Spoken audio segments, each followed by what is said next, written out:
am science fiction and fantasy author James Van Pelt. This is my first attempt at a video reading since we can't go to conventions right now.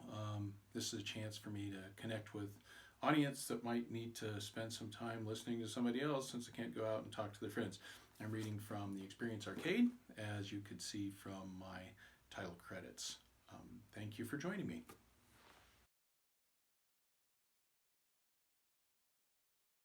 I wrote this story because I was at a panel at Mile High Con, and one of the speakers who was doing a live slush panel, this is where the audience has submitted manuscripts and you get to read in the manuscript, and editors up in front of the room pay attention until they think they would have rejected it, then they raise their hand.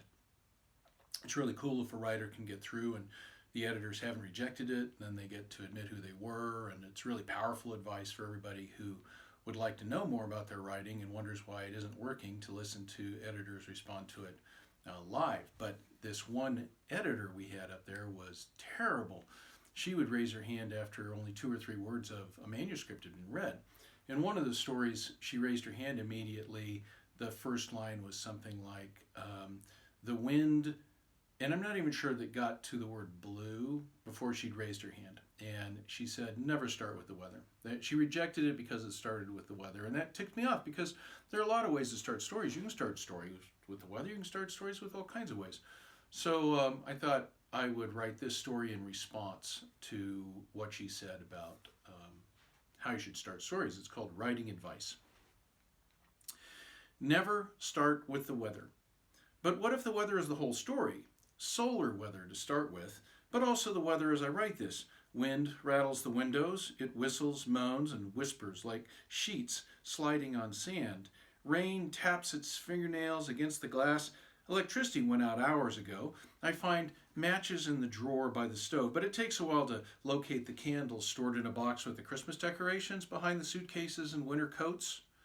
Good thing the phone has a flashlight built in as long as its battery holds out. No phone signal though. Turning off Wi-Fi and Bluetooth to save energy. It's funny how useless a building feels without power. Wind stole the house's voice. Finally, our family is away visiting back east. No kids, no fans, no refrigerator, no television.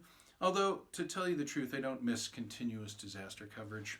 Magnetic storms, coronal mass ejection, a CME. That's what they said before the lights went out. But they said the event would be just a few hours and it shouldn't affect cars. I don't think the authorities know what's going on. Show, don't tell. Drama is in action, they say. So my actions stretch to 2 days and then to 3. I chop down the maple tree in the backyard for the wood stove, have to clean out the flue. Haven't put wood in that stove for 15 years. It's a gas-heated home, but the gas isn't flowing either. Dropped below freezing last night. Shut the upstairs doors and placed rolled-up towels to block cold air. No radio. Car won't start. Neighbors are testy. I'm not going to show my emergency supplies in the basement to anyone. I certainly won't tell them about the bagged rice and cases of canned goods.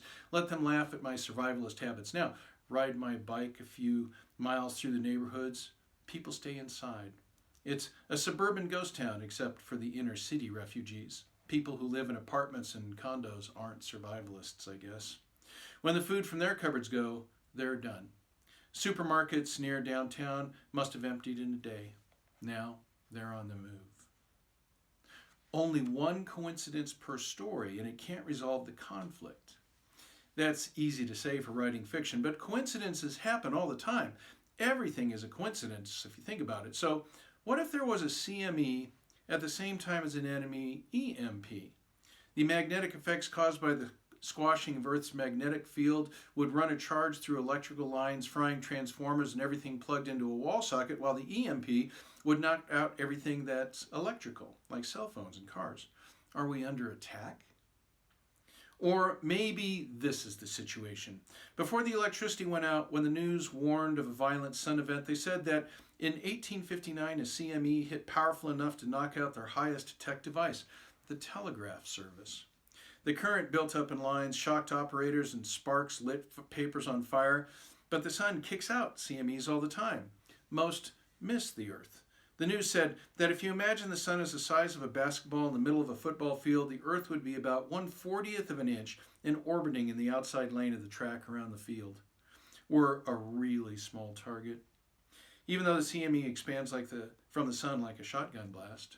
So the coincidences are these. The CME might have been way more powerful than the 1859 event, and the Earth just happened to be directly in its path, and now we have technology that's particularly vulnerable.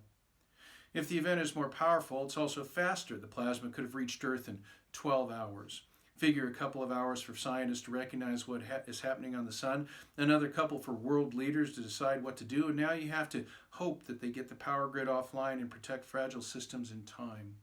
Do you believe they would respond that quickly and make the right moves? Or maybe these are the end times. I've never seen the aurora borealis in Denver, but tonight it's bright enough between the clouds to read a book. Weird green and purple lights cascading behind the storm. Avoid detailed descriptions of characters. I am the story's voice, though. That's what history lacks, the character. And I'm recording this, me, not to tell you of America's fate or the Earth for all I know, but of mine. My name is Jim. I write science fiction and fantasy, sometimes end-of-the-world stories. When I was little, I loved apocalypses, especially empty Earth ones where the buildings stood but the people were gone. Imagine being 10 and locked in a mall. You run through the hallways or ride a skateboard you took from the sporting goods store. You load your tray with anything from the food court. You sleep in the furniture store. You're 10 and the empty mall is your playground. I imagine nice, hygienic apocalypses that weren't populated with starving people who tear away at the boards over my windows and doors. But my appearance? The advice is right. Doesn't matter to picture me, 65 years old, medium build, gray hair, wire-rimmed glasses. Maybe it'd be more helpful if I tell you a few days before the lights died, I sat in the gym watching the college kids play pickup basketball. They reminded me of my playing days. The young man ran fast, jumped high, passes blasted crisp and hard, and they never mind if I joined them. The first layup would strain my back. I'd twist my ankle. I don't have that easy wrist flip that sends the ball arcing toward the basket. I can't play with them. And now these same fast, strong, violent men want into my house. Whatever fantasies I've had about holding my own in a fight are a joke. Even the baseball bat I clutch won't stop them if they get in. I huddle in the dark behind my barricades and shout threats. I hope they find an easier home to break into. The only description you need of me is that I'm helpless. Tie the end to the beginning. Which end? The one where the boards are torn away and I'm beaten to death for hoarding? Or a different one where the military trucks rumble down the street with emergency supplies before the fierce men burst through? Or the one where the lights flicker and turn on a day after they failed? Or the end, where the refrigerator hums to life before the ice cream has really begun to melt? I'm in present tense. I don't know the end. It's raining hard, and I'm alone while in the breaks between the clouds, the sky bleeds purple and green. I'll go into the basement to look for candles soon. They're stored with the Christmas village and the glittery wreath and the ribbons and bows.